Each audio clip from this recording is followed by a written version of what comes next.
नमस्कार सभी को, स्वागत है मेरे YouTube चैनल पीयूष मिश्र 13 पर।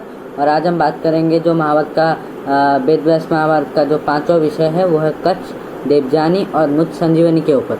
तो आज हम बात करेंगे। और अगर वीडियो अच्छा लगे तो लाइक बटन को प्रेस कीजिए, शेयर कीजिए अपने दोस्तों और रिलेटिव्स के साथ, और चैनल को सब्सक्राइब कीजिए, जैसे कि आपको महाभारत के ऊपर और जो चैप्टर्स है उसके ऊपर डिटेल चीज़ आपको मिल पाए, और जो सीक्रेट्स है महाभारत के ऊपर वो आप भी जान पाए। तो शुरुआत करते हैं आज के एपिसोड। और बहुत समय पहले देवता और असुरगणों का एक भयंकर युद्ध हुआ था। तो विजय लाभ की आशा में देवतागण ने बृहस्पति को अपना आचार्य पद में रखा था, और जो दैत्यगण है, जो दानवगण है, उन्होंने शुक्राचार्य को अपने आचार्य के पद में रखा था।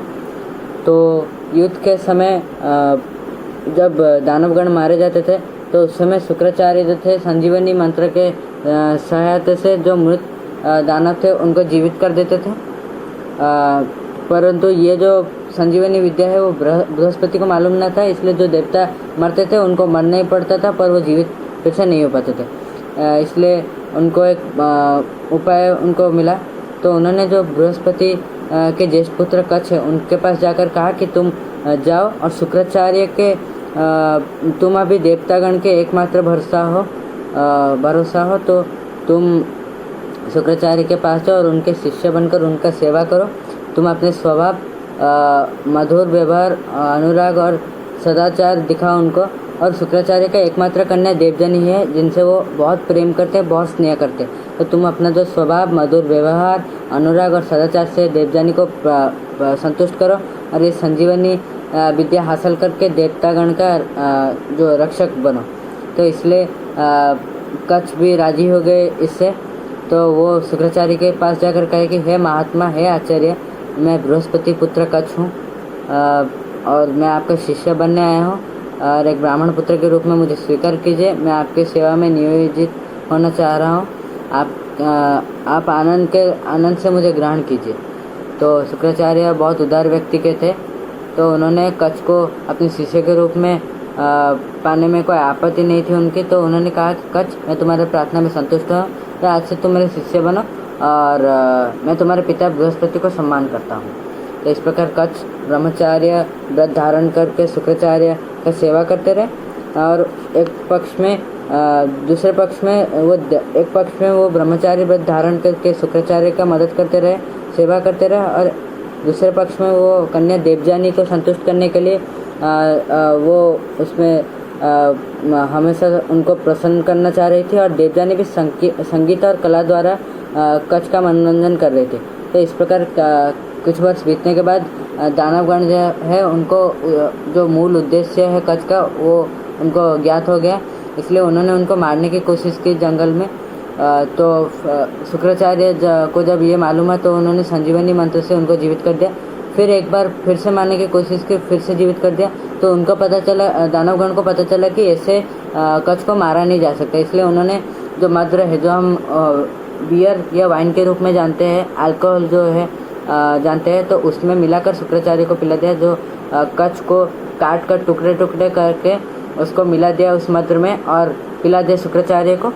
तो फिर से जब देवजानी बोली कि कच्छ को ले आइए पिताश्री, तो तब शुक्राचार्य ढूंढे पर कच्छ को ढूंढने में असमर्थ हुए। तो इसलिए कच्छ ने उनके पेट के अंदर से कहा कि शुक्राचार्य जी, मैं यहाँ पर हूँ। तो उन्होंने कहा अगर तुम्हें अभी जीवित होना है तो मुझे मारना होगा, इसलिए तुम एक काम करो कच्छ, मैं तुम्हें संजीवनी मंत्र का शिक्षा दे रहा हूँ, तुम उसको याद रखो और मेरे पेट को काट कर बाहर निकलो, उसके कारण मेरी मृत्यु होगी, और तुम जो संजीवनी मंत्र है उससे मुझे फिर से जीवित कर सकते हो, और दोनों जीवित हो सकते हैं। तो इस प्रकार दोनों जीवित हो गए, और शुक्राचार्य को प्रणाम करके बहुत कृतज्ञता जनाई, कृतज्ञता उनको दिखाया अपने प्रणाम द्वारा, और कहा कि आप केवल मेरे गुरु नहीं हैं, आप मेरे जन्मदाता है, आप मेरे पितृमातृ तुल्य हैं। अगर आप आपको मैं क्षण भर के लिए भूल जाऊं तो ये मेरा बहुत बड़ा पाप होगा।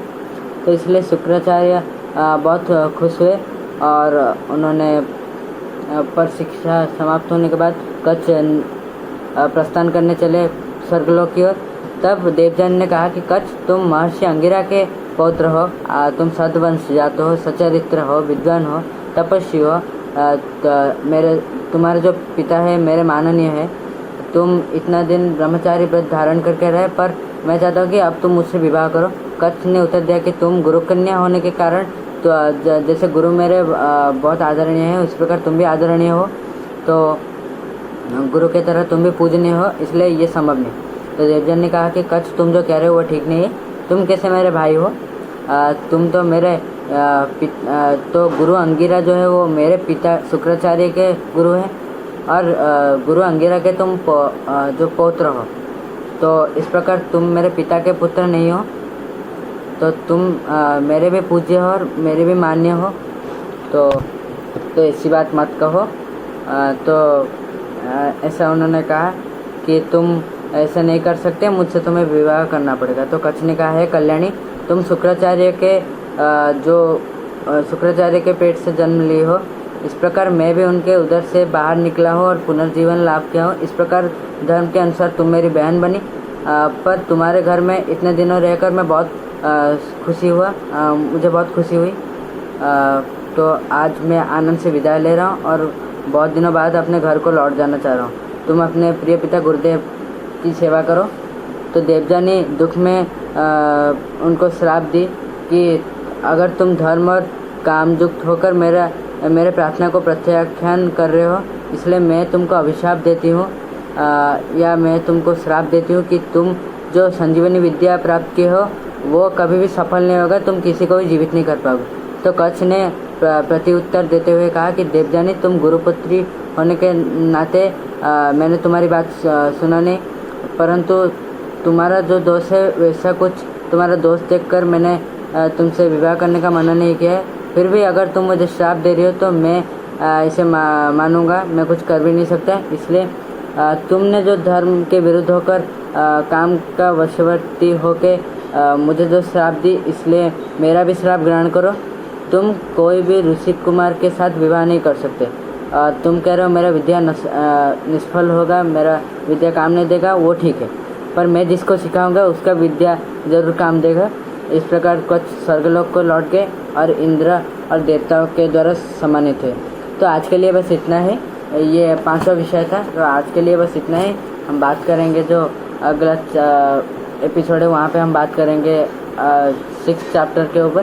तो आज के लिए बस इतना ही। लाइक कीजिए वीडियो को, शेयर कीजिए सबके साथ और सब्सक्राइब कीजिए मेरे चैनल को। आज के लिए बस इतने ही।